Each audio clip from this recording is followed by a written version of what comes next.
Bonjour à tous, je suis très content de vous retrouver pour cet extrait de formation où aujourd'hui on va parler du principe de la SDS page. Donc la technique SDS page, qu'est-ce que c'est? C'est une électrophorèse qui se déroule en conditions dites dénaturantes par rapport aux protéines. Donc SDS page, c'est un acronyme qui correspond au mot suivant, donc sodium de décylsulfate qui correspond donc au SDS qui est un détergent anionique et qui va se lier aux protéines leur conférant une charge globale négative. Et PAGE, c'est pour polyacrylamide gel électrophorésis, donc en français, gel d'électrophorèse en polyacrylamide.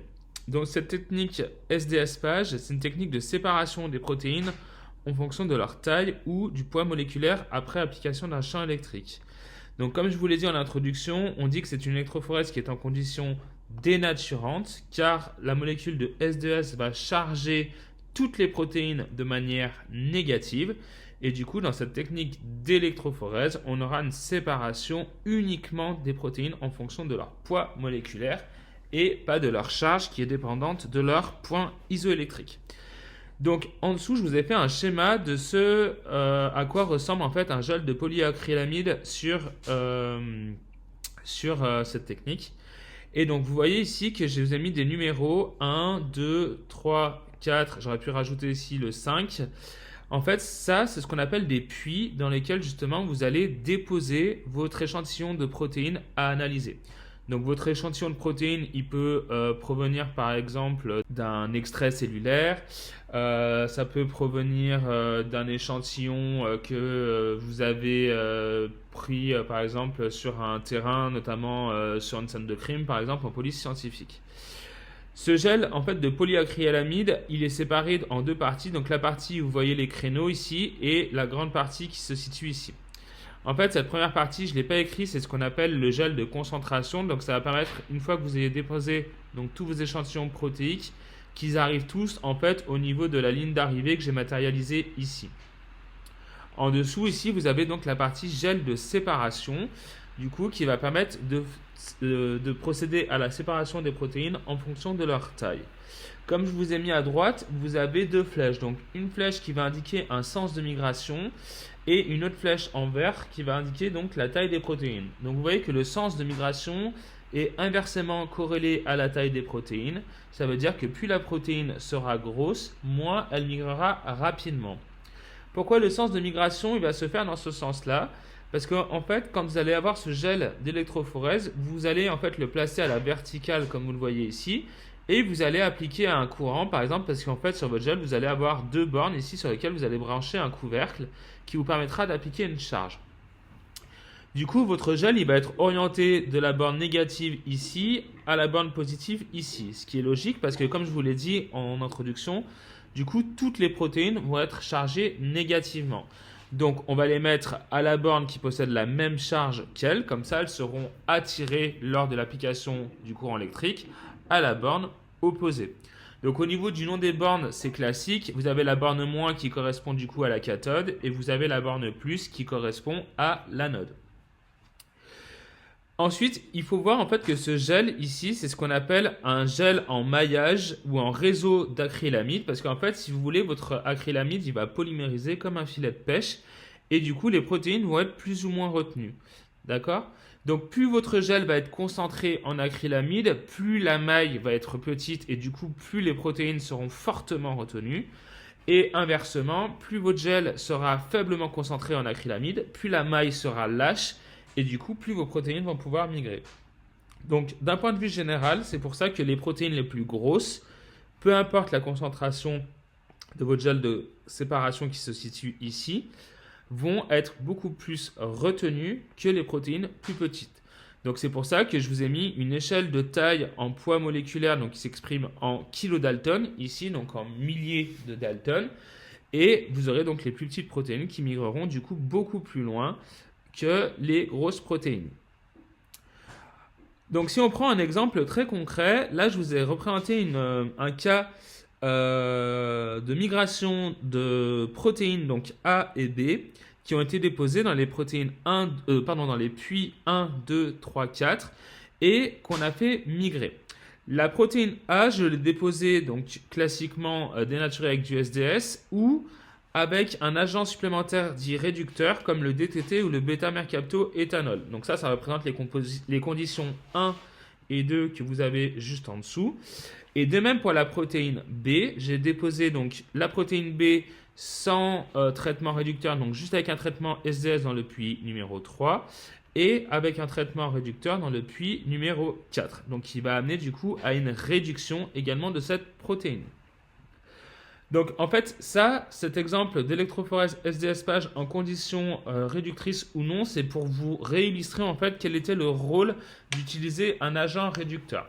Donc je vous rappelle juste qu'un agent réducteur, ça va être un agent comme le DTT ou le bêta-mercaptoéthanol qui va donc casser les ponts disulfures qui se font généralement entre deux cystéines. Donc ces ponts disulfures, ils peuvent être donc interchaînes ou intrachaînes et ça peut être justement une liaison covalente qu'on retrouve dans des protéines qui vont posséder une structure quaternaire. Donc ils vont relier différentes sous-unités entre elles. Dans notre exemple, donc la protéine A et la protéine B, j'ai fait exprès de prendre donc deux protéines qui, vous le verrez, vont avoir une structure quaternaire, mais qui sera différente. Donc si on regarde le cas de la protéine A toute seule, qu'on fait migrer donc juste avec du SDS, on observe du coup qu'après un certain temps de migration, elle va avoir une masse moléculaire de grosso modo 120 kDa. D'accord ?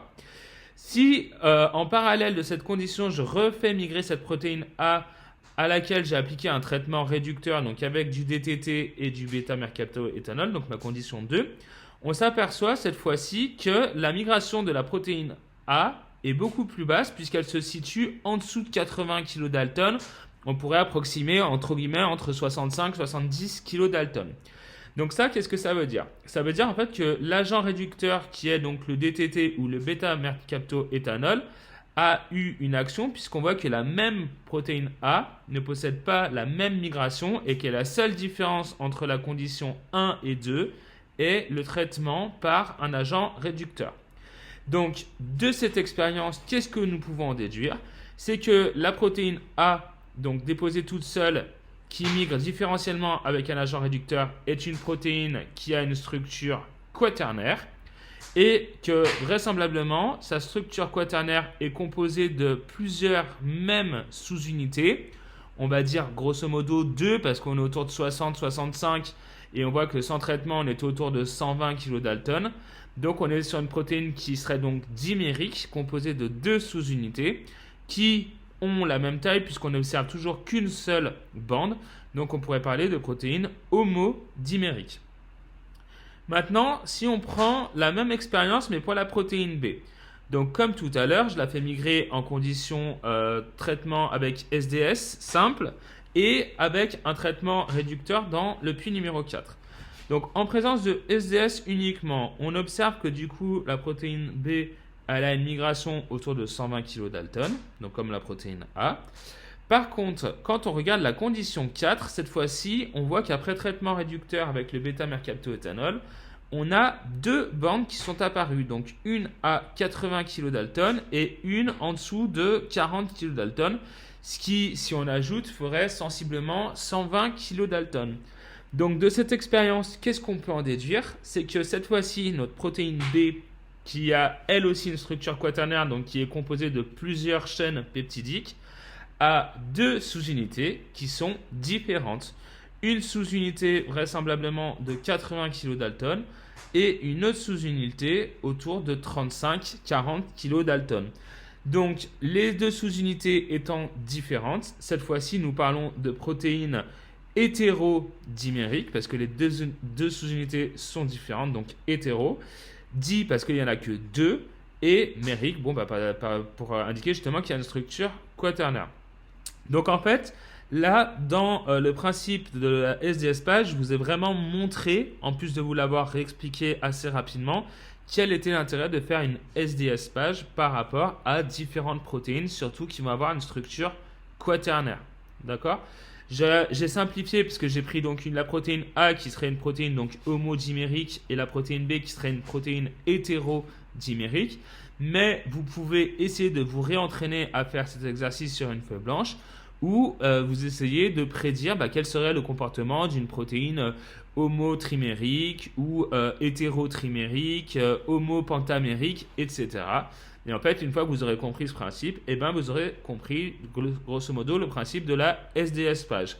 Donc, si vous avez affaire à cette technique lors d'un examen, n'oubliez pas donc de toujours bien orienter votre gel avec la borne moins qui doit être près des zones de dépôt de la SDS page, donc qu'on appelle des puits, la borne plus qui est à l'opposé, le sens de migration qui se fera donc forcément du moins au plus vu que toutes les protéines sont chargées négativement, la taille des protéines qui est inversement corrélée, et surtout regardez bien dans les différents puits quelles sont les protéines qui sont déposées et s'il y a la mention d'un traitement supplémentaire comme c'était dans mon cas dans les conditions 2 et 4 où j'effectuais un traitement par un agent réducteur.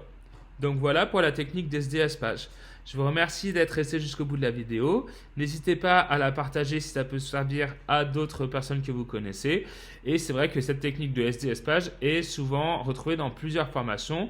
Et là, l'explication que je vous ai donnée, qui est très générale, peut convenir à un très grand nombre d'entre vous. Je vous souhaite à tous une très belle journée.